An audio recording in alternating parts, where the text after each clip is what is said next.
സർവശക്തനായ ദൈവം നമ്മുടെ ജീവിതത്തിൽ നല്ല നല്ല സാവകാശങ്ങളെ ഓർത്ത് ഞാൻ കർത്താവിന് സ്തോത്രം ചെയ്യുന്നു.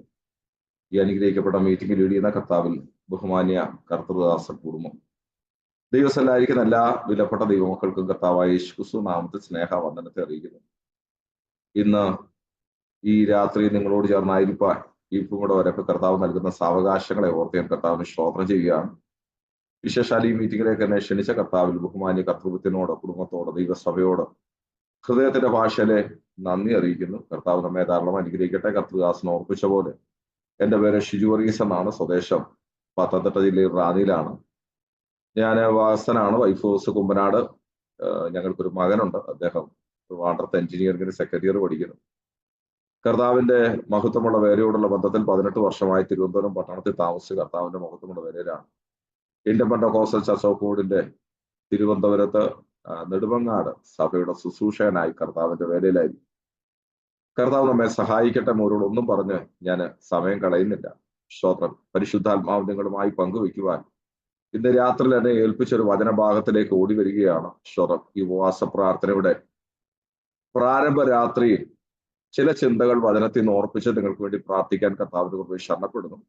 ഇന്ന് ഈ രാത്രി കാലത്തെ വേദ വിചിന്തനത്തിനായി വിശുദ്ധ തിരുവെഴുത്തിൽ നമുക്കെല്ലാവർക്കും സുഹൃതമായ ഒരു വേദഭാഗം അപ്പോസ്തലനായ പൗലോസ് എബ്രായർക്ക് എഴുതിയ ലേഖനം 6-ാം അധ്യായം അതിന്റെ 18-ാം വാക്യം. Book of Hebrews chapter 6 verse 18. എബ്രായ ലേഖനം 6-ാം അധ്യായം 18-ാം വാക്യം. ആ വാക്യം ഞാൻ തന്നെ വായിക്കുന്നു. അങ്ങനെ നമ്മുടെ മുമ്പിൽ വെച്ചിട്ടുള്ള പ്രത്യാശ പിടിച്ചുകൊള്ളുവാൻ ശരണത്തിനായി ഓടി വന്ന നാം മാറിപ്പോകാത്തതും ദൈവത്തിന് ഭോഷ്ക് പറയാൻ കഴിയാത്തതുമായ 2 കാര്യങ്ങളാൽ ശക്തിയുള്ള പ്രബോധനം പ്രാപിപ്പാൻ ഇടവരുന്നു. ഒന്നും കൂടെ ഞാൻ ആ വാക്യം വായിക്കുന്ന ഇന്ന് രാത്രി നമ്മൾ ഈ ഒരു വാക്യത്തിൽ നിന്ന് മാത്രം ചിന്തിക്കാൻ ആഗ്രഹിക്കുന്നത് കൊണ്ട് വിശുദ്ധ തിരുവെഴുത്ത് കരകളിലുള്ള എല്ലാ പ്രിയപ്പെട്ടവർക്കും ആ വാക്യം ഒന്നുകൂടെ നോക്കാം. ഒന്നുകൂടെ ആ വാക്യം ഞാൻ വായിക്കുന്നു. അങ്ങനെ നമ്മുടെ മുമ്പിൽ വെച്ചിട്ടുള്ള പ്രത്യാശ പിടിച്ചുകൊള്ളുവാൻ ശരണത്തിനായി ഓടി വന്ന നാം മാറിപ്പോകാത്തതും ദൈവത്തിന് ഭോഷ്ക് പറയാൻ കഴിയാത്തതുമായ 2 കാര്യങ്ങളാൽ ശക്തിയുള്ള പ്രബോധനം പ്രാപിപ്പാൻ ഇടവരുന്നു. എല്ലാ ദൈവമക്കളും ഇവിടെ ശ്രദ്ധിക്കണം. നമുക്കെല്ലാവർക്കും അറിയാം, നമ്മൾ ആ വായിച്ച വാക്യം നിങ്ങൾ എല്ലാവരും ശ്രദ്ധിച്ചിട്ടുണ്ടോ? വലിയ ആവർത്തി നിങ്ങളെല്ലാവരും വായിച്ചിട്ടുള്ള വാക്യം തന്നെയാണ്. അഭിഷക്ത വൃന്ദങ്ങൾ പലപ്പോഴും ദൈവാത്മാവ് അവർക്ക് നൽകിയ കൃപയ്ക്ക് അനുസരിച്ച് ഈ വാക്യത്തിൽ നിന്ന് സംസാരിച്ചിട്ടുണ്ട്. എന്നാൽ ഈ വാക്യം ഞാൻ തന്നെ 2 പ്രാവശ്യം ഇന്ന് രാത്രി വായിച്ചു. ഇനി ഒരു 5 പ്രാവശ്യം വായിച്ചാലും ഈ വാക്യം നമുക്ക് പെട്ടെന്ന് മനസ്സിലാകില്ല. കാരണം മനസ്സിലാകാത്തതിന്റെ കാരണം നമുക്കറിവില്ലാഞ്ഞിട്ടല്ല, നമുക്കറിവുണ്ട്. ഈ വാക്യം അതത്ര കടുകട്ടിയൊരു വാക്യമാണ്. അതുകൊണ്ട് തന്നെ ഈ വാക്യത്തിനകത്തുനിന്ന് ചില ചിന്തകൾ പങ്കുവെച്ച് പ്രാർത്ഥിക്കാനാണ് കർത്താവിന്റെ കൃപയിൽ ശരണപ്പെടുന്നത്. കാരണം പരിശുദ്ധാത്മാവ് എന്ന പ്രകാശനത്തിൽ നിങ്ങളുമായി പങ്കുവെക്കുവാൻ ഏൽപ്പിച്ച ദൂത് അത് പറഞ്ഞ് പ്രാർത്ഥിക്കാൻ ആഗ്രഹിക്കുന്നു. ശ്രദ്ധിക്കണേ, ആ വാക്യത്തിലേക്ക് നമുക്ക് ഓടി വരുന്നതിന് മുമ്പ് അല്പം കൂടെ നമ്മളൊന്ന് വായിക്കിലേക്ക് പോയാലേ പറ്റൂ.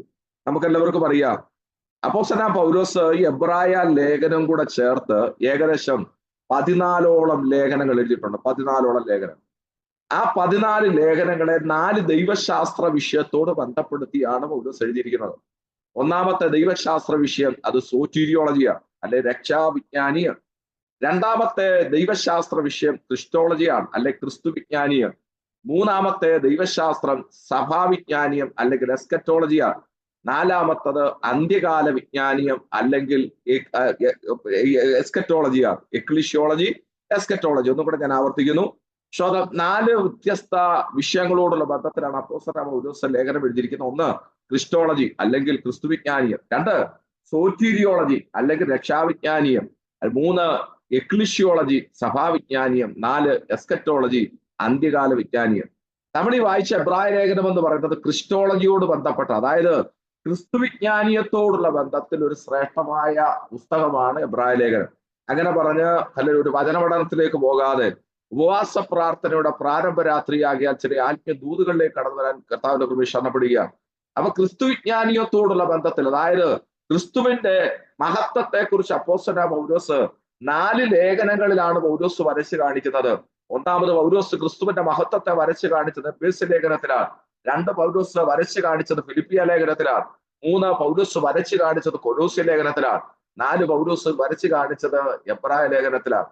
ആ എബ്രായ ലേഖനത്തിൽ, ഈ എബ്രായ ലേഖനത്തിനകത്ത് ഒത്തിരി ചിന്തകളുണ്ട്. നമുക്ക് എല്ലാവർക്കും അറിയാം, കർത്തൃഭൃത്യന്മാർ പല ആവർത്തി നിങ്ങളുടെ മധ്യ ദൈവജനം എടുക്കുമ്പോൾ എന്തിനാണ് പൗലോസ് എബ്രായ ലേഖനം എഴുതിയത് എന്ന് ചോദിക്കുന്നു. പൗലോസ് ആണോ എഴുതിയെന്നുള്ള ചോദ്യത്തിലേക്ക് എങ്ങനെ രാത്രി ഞാൻ പോകുന്നില്ല.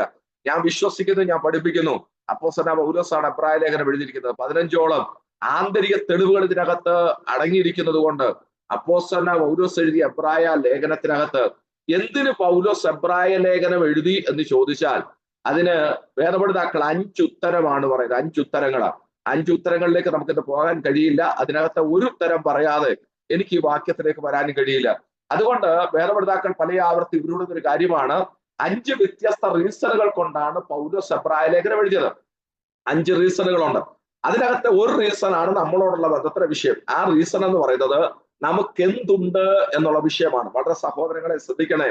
യഥാർത്ഥത്തിൽ 5 റീസണുകളുണ്ട്. അതിനകത്ത് ആക്സിലറേറ്റിങ്ങിനെ കുറിച്ചുണ്ട്, അതുപോലെ നാം ആരാണ്, ഹൂ വി ആർ എന്നൊക്കെ ചോദ്യം അതിനകത്തുണ്ട്. അങ്ങനെ 5 വ്യത്യസ്ത ചിന്തകൾക്കകത്ത് ഒരു ചിന്ത, പൗലോസ് എബ്രായ ലേഖനം എഴുതാനുണ്ടായ ഒരു ചിന്ത എന്ന് പറയുന്നത് നമ്മൾ ആരാണ് എന്നുള്ള വിഷയത്തോടുള്ള ബന്ധത്തിലാണ്. അത് അറിയണമെന്നുണ്ടെങ്കിൽ നമുക്ക് എന്തുണ്ട് എന്നറിയണം. ഇന്ന് എനിക്കറിയില്ല, പരിശുദ്ധാത്മാവെന്തോ ഇത് പറയുമ്പോൾ ഒരു വാക്കെന്നോട് പറയാൻ നിർബന്ധിക്കുന്നു. വ്യത്യസ്ത മേഖലകളുടെ മേൽ ഭാരപ്പെട്ടിരിക്കുന്ന ചിലത് ഇന്ന് രാത്രി മീറ്റിങ്ങിനകത്തുണ്ട്. കർത്താവിനെ കാണിക്കുന്ന ആത്മമണ്ഡലത്തിന്റെ ഒരു വെളിപ്പാടായി കർത്താവിനെ കാണിക്കുന്നത്. നമ്മളെല്ലാവരും നിൽക്കുന്ന ആത്മമണ്ഡലത്തിന്റെ ഒരു തലത്തിലല്ല, വ്യത്യസ്ത വിഷയങ്ങളുടെ മധ്യത്തിൽ. എനിക്കറിയില്ല, ഒന്നുകൂടെ ഞാൻ ചേർത്ത് പറയാം. നമ്മുടെ വിഷയങ്ങൾ, നമ്മൾ ഒന്നിച്ച് പ്ലാറ്റ്ഫോമിൽ ഇരിക്കുന്നെങ്കിലും എന്തോ പരിശുദ്ധാത്മാവിനോട് പറയുന്നു, ഇതിനകത്തിരിക്കുന്ന ഓരോരുത്തരുടെ വിഷയങ്ങൾ വ്യത്യസ്തങ്ങളായ വിഷയങ്ങളാണ്. വല്ലാതെ നെടുവീർപ്പെടുന്ന ചില വിഷയങ്ങളുടെ മേൽ ഇന്ന് രാത്രിയിൽ നമ്മുടെ പ്രധാന ദൂതിലേക്ക് വരുന്നതിന് മുമ്പ് നാം ആരാണ്, നമുക്ക് എന്തുണ്ട് എന്നൊന്ന് പറഞ്ഞിട്ട് നാം ആരാണെന്നുള്ള വിഷയത്തിലേക്ക് നമുക്ക് കൂടി വരാം. ദൈവത്തിലെ എബ്രായ ലേഖനത്തിൽ പൗലോസ് തെളിയിക്കുന്നത് നമ്മൾക്ക് എന്തുണ്ട് എന്നുള്ള വിഷയമാണ്. നമുക്കെന്തുണ്ട്. നമ്മൾ കർത്താവിനെ സേവിക്കാൻ ഇറങ്ങിയവരാ. നാം രക്ഷിക്കപ്പെട്ട് സ്നാനപ്പെട്ട് ദൈവത്തെ ആരാധിക്കുന്നവരാ. നാം വേർപെട്ട് ദൈവത്തെ ആരാധിക്കുന്നവരായി നമുക്ക് എന്തുണ്ട് എന്ന് പൗലോസ് ഇതിനകത്ത് തെളിയിക്കുന്നു. വളരെ ശ്രദ്ധിക്കണേ, നിങ്ങളോടുള്ള ചില ദൂതുകൾ അതിനകത്തുണ്ട്. അത് കഴിഞ്ഞിട്ട് ഞാൻ എന്റെ വാക്യത്തിലേക്ക് ഓടി വരും. യഥാർത്ഥത്തിൽ പൗലോസ് ഈ എബ്രായ ലേഖനത്തിനകത്ത് നമുക്കെന്തുണ്ട് എന്ന് ചോദിക്കുന്നതിന് നമുക്ക് 5 കാര്യമുണ്ട് എന്ന് കിടക്കുന്നു. അതായത് ഇന്ന് രാത്രിയിൽ ഈ പ്ലാറ്റ്ഫോമിൽ നമ്മൾ കയറി വ്യത്യസ്ത മേഖലകളിൽ സർവശക്തന്റെ പാദപീഠത്തിൽ താണിരിക്കുമ്പോൾ നമ്മൾ വെറുതെ വന്നവരല്ല കേട്ടോ, വെറുതെ ഇതിനകത്ത് വന്നവരല്ല കേട്ടോ. നമുക്ക് 5 കാര്യങ്ങൾ ഇതിനകത്തുണ്ട്. അതായത് ദൈവകൃപയിൽ വരുന്ന ഒരു ഭക്തന് അവൻ 5 കാര്യമുണ്ട് എന്ന് കിടക്കുന്നു. ഒന്നാമത്തെ കാര്യം, നമുക്കൊരു യാഗമുണ്ട്. നമ്മുടെ വിഷയം അതല്ല. ഇത് പറയാതെ എന്റെ പ്രധാന വാക്യത്തിലേക്ക് കടക്കാൻ കഴിയില്ല. അതുകൊണ്ട് പെട്ടെന്ന് പോയിന്റ് പറഞ്ഞ് 1-2 ചിന്ത പറഞ്ഞ് നമ്മുടെ കുറിവാക്യത്തിലേക്ക് നമ്മൾ കയറി വരും. അപ്പൊ ഒന്ന്, എബ്രായ ലേഖനത്തിൽ പൗലോസ് തെളിയിക്കുന്നത്, 1 നമുക്കൊരു യാഗമുണ്ട്. 2 നമുക്കൊരു യാഗ പീഠമുണ്ട്. 3 നമുക്കൊരു മഹാപുരോഹിതനുണ്ട്. 4 നമുക്കൊരു വാഗ്ദത്തമുണ്ട്. 5 നമുക്കൊരു നിലനിൽക്കുന്ന നഗരമുണ്ട്. ഒന്നും കൂടെ ഞാൻ ആ വാക്ക് ആവർത്തിക്കുന്നു. ഇന്ന് രാത്രിയിൽ ദൈവസനിൽ ഓടിയെടുത്ത ദൈവത്തിലെ പല വിഷയങ്ങളുടെ മേൽ നെടുവീർപ്പെടുന്ന, ഭാരപ്പെടുന്ന നമ്മെ ഉദ്ബോധിപ്പിക്കാനായി, നമ്മെ ബലപ്പെടുത്താനായി വിശുദ്ധ തിരുവെഴുത്തിനകത്ത് പൗലോസ് എബ്രായ ലേഖനത്തിൽ നമ്മെ വരച്ചു കാണിക്കുന്നത് നമുക്ക് 5 കാര്യമുണ്ടെന്നുള്ളതാണ്. അത് പെട്ടെന്ന് പറഞ്ഞാൽ നിങ്ങൾക്ക് മനസ്സിലാകാത്തത് കൊണ്ട് അല്പം ഒന്ന് ശാന്തമായി അത് പറഞ്ഞ് നമ്മുടെ പ്രധാന ഇതിലേക്ക് വരാം. ഒന്നാമത് നമുക്കുള്ളത്, നമുക്കൊരു യാഗമുണ്ട്. നമുക്കൊരു യാഗമുണ്ട്. ആ യാഗം എന്ന് പറയുന്നത് കാൽവറിയിലെ പരമയാഗമാണ്. വളരെ ശ്രദ്ധിക്കണേ സഹോദരങ്ങളെ. എനിക്കാരുമില്ലെന്നൊക്കെ ചിന്തിക്കുന്ന, ഇത് പറയുമ്പോൾ എന്തോ പരിശുദ്ധാത്മാവെന്നൊരു വാക്ക് പറയാൻ നിർബന്ധിക്കുന്നു. ഐസൊലേഷനുകൾ അനുഭവിക്കുന്ന, ഒറ്റപ്പെടലുകൾ അനുഭവിക്കുന്ന ചിലത് ഇന്ന് രാത്രിയിൽ ഈ മീറ്റിങ്ങിനകത്ത് സന്ദേശം കേൾക്കുന്നുണ്ട്. ഏതൊക്കെയോ മേഖലകളിൽ ഞാൻ കാണുന്ന യൗവനക്കാരെയാണല്ലോ പരിശുദ്ധാത്മാവിന്റെ വാക്കിടപെടുന്നു. അല്ലെങ്കിൽ ഏതൊക്കെയോ മേഖലകളിൽ ഒറ്റപ്പെടലുകൾ അനുഭവിക്കുന്ന, റിജക്ഷനുകൾ അനുഭവിക്കുന്ന, എവിടേക്കോ അവഗണനകൾ അനുഭവിക്കുന്ന ചിലര് ഇന്ന് രാത്രി സന്ദേശം കേൾക്കുന്നു എന്ന് പരിശുദ്ധാത്മാവ് ഇടപെടുന്നു. ഒരു പക്ഷേ ജോലി ചെയ്യുന്ന മണ്ഡലങ്ങളിലാകാം, കുഞ്ഞുങ്ങളെ പഠിക്കുന്ന സ്ഥലങ്ങളിലാകാം, നിങ്ങൾ ആയിരിക്കുന്ന ഏതൊക്കെയോ മേഖലകളിൽ മറ്റുള്ളവരാൽ അവഗണനകൾ അനുഭവിക്കുന്ന ചിലതിനോട് പരിശുദ്ധാത്മാവിന്റെ രാത്രി വചനത്തിൽ ഓർപ്പിക്കുക. ഒരു പക്ഷേ നമുക്ക് വരുന്ന റിജക്ഷനുകളുടെ മധ്യത്തിൽ, നമുക്ക് വരുന്ന ഐസൊലേഷനുകളുടെ മധ്യത്തിൽ നമ്മൾ പറയുന്ന ഒരു കാര്യം, എനിക്കാരുമില്ലെന്ന പറയല്ലേ. നമുക്കുള്ള 5 കാര്യങ്ങൾ ഇന്ന് രാത്രി പൗലോസ് നമ്മളെ വരച്ചു കാണിക്കുക. 1, നമുക്കൊരു യാഗമുണ്ട് കേട്ടോ. ആ യാഗം എന്ന് പറയുന്നത് ഓൾഡ് ടെസ്റ്റമെന്റൽ സാക്രിഫൈസുകൾ ഒന്നുമല്ല, അതൊരു പരമയാഗമാണ്. അത് കാൽവറിയിലെ കർത്താവിന്റെ യാഗമാണ്. ഒന്ന് കരമുയർത്തി സ്തോത്രം പറയാൻ പറ്റുമോ? ഒന്ന് ധൈര്യത്തോടെ പറ. എനിക്കറിയില്ല, ഒന്നും കൂടെ ഞാൻ ചേർത്ത് പറയാ.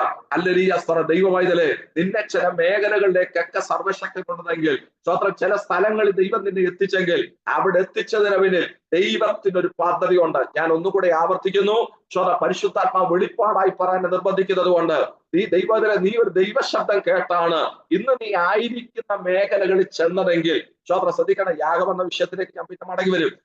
ദൈവാത്മാവ് ഒരു വെളിപ്പാടാ പറയുന്നത്. നീ ആയിരിക്കുന്ന സ്ഥലത്ത്, നീ ആയിരിക്കുന്ന ദേശത്ത് ദൈവമാണ് നിന്നെ കൊണ്ടതെങ്കിൽ, ഒരു ദൈവ ശബ്ദം കേട്ടിട്ടാണ് ആ സ്ഥലത്ത് എന്നെങ്കിൽ, ഇന്നത്തെ പ്രശ്നത്തെ ഓർത്ത് ഭാരപ്പെടേണ്ട കാര്യമില്ല കേട്ടോ. ഇന്നിന്റെ വെല്ലുവിളികളെ തിരിച്ചറിഞ്ഞുകൊണ്ട് തന്നെയാ സർവശക്തൻ നിന്നെ അവിടേക്ക് പറഞ്ഞയച്ചത്. നീ കാണുന്ന സാഹചര്യങ്ങളല്ല, നിന്റെ സർക്കംസ്റ്റാൻസസ് അല്ല, നിന്റെ സറൗണ്ടിങ്സ് അല്ല ദൈവം നോക്കുന്നത്. ഉയരത്തിലേക്ക് നോക്ക്, നിനക്ക് കാണാൻ കഴിയും. നിനക്ക് വേണ്ടി ഒരു യാഗമുണ്ട്. ആ യാഗം എന്ന് പറയുന്നത് കാൽവറിയിലെ യേശുവിന്റെ പരമയാഗമാണ്. എനിക്ക് എടുക്കണമെന്ന് ആഗ്രഹമുണ്ട് കർത്താവിന്റെ പരമയാഗത്തെ കുറിച്ച്. ആ ഭാഗത്തേക്ക് പോയി നമ്മുടെ പ്രധാന ഇതിലേക്ക് വരാൻ കഴിയില്ല. ഒന്ന്, നമുക്ക് യാഗമുണ്ട്. രണ്ട്, നമുക്കൊരു യാഗപീഠമുണ്ട്. ആ യാഗപീഠവും അതും കാൽവറിയാണ്. ഒന്നുകൂടെ ഓർപ്പിക്കുന്നു, നമുക്കൊരു യാഗമുണ്ട്, അത് യേശുവിന്റെ കാൽവറിയിലെ പരമയാഗമാണ്. നമുക്കൊരു യാഗപീഠമുണ്ട്, അത് കാൽവറിയാണ്. നമുക്ക് എല്ലാവർക്കും അറിയാം. അവിടെ ഞാനൊന്ന് നിൽക്കാൻ ദൈവാത്മാവിനെ നിർബന്ധിക്കുന്നു. നിങ്ങളെ ഞാൻ ഒന്ന് ചരിത്രത്തിലേക്ക് കൊണ്ടുപോകുക, കാരണം ചിലരെ ബലപ്പെടുത്താൻ.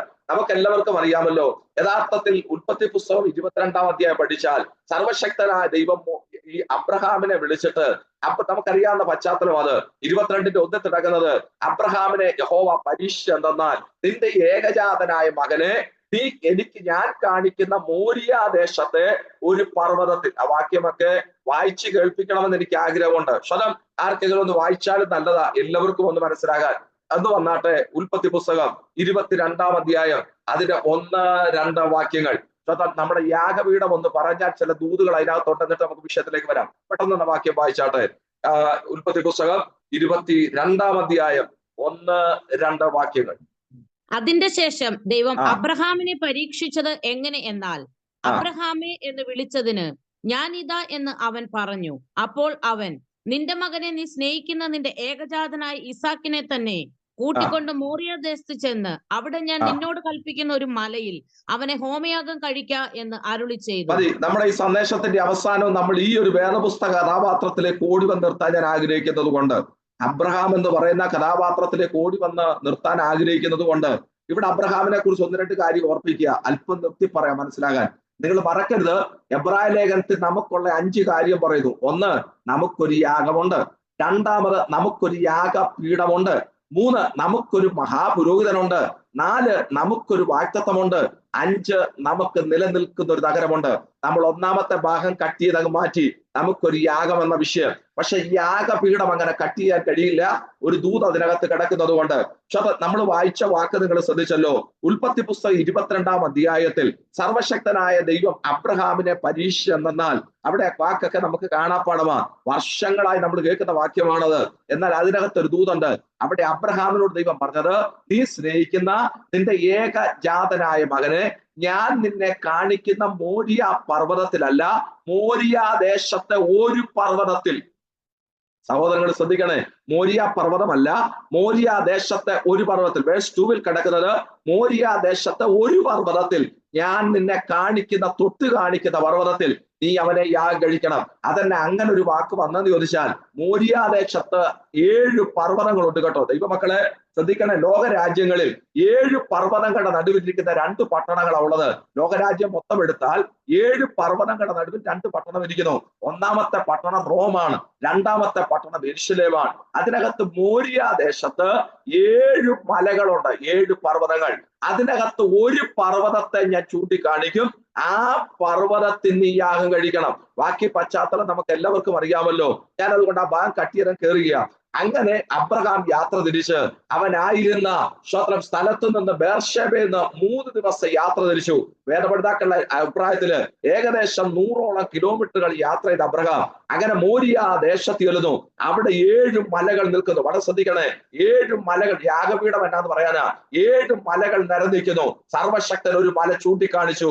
ആ മല ചൂണ്ടിക്കാണിച്ചിട്ട് പറഞ്ഞു, ഇവിടെ വേണം നീ നിന്റെ മകനെ യാഗം കഴിക്കാൻ. അങ്ങനെ അബ്രഹാം മകനുമായി, നമുക്കറിയാവുന്ന ചരിത്ര വിഷയം, അബ്രഹാം അബ്രഹാം മകനുമായിട്ട് നേരെ ആ മലയുടെ മുകളിൽ ചെന്ന് അവിടെ ചെന്നിട്ട് യാഗപീഠം ഒരുക്കി തന്റെ മകനാകുന്ന ഏകദേശം 22ഓളം വയസ്സ് പ്രായമുള്ള ഇസഹാക്കിന്റെ കയ്യും കാലും കെട്ടി ഇസഹാക്കിനെ യാഗപീഠത്തിൽ കിടത്തുന്നു. കത്തി താൻ കയ്യിലെടുക്കും. നിങ്ങൾ ശ്രദ്ധിക്കണേ, ഒന്ന് നിങ്ങൾ എന്നെ നോക്കിയാലേ ഈ ഡിവൈസിലേക്ക് നോക്കിയാലേ മനസ്സിലാകൂ.